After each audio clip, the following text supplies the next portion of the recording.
every time because of the way that the cold molded injection makes it so that they open every single time the same, exactly the same. I think I got perfect.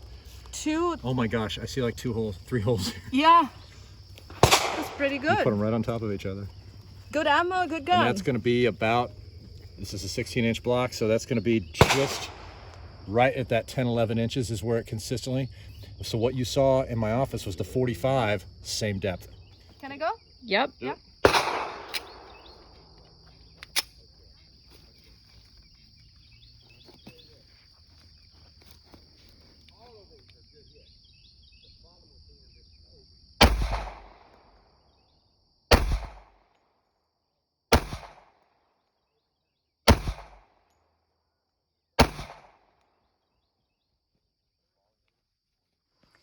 So these are from the 45 ACP, 5 shots, but I think I stacked up 2 here.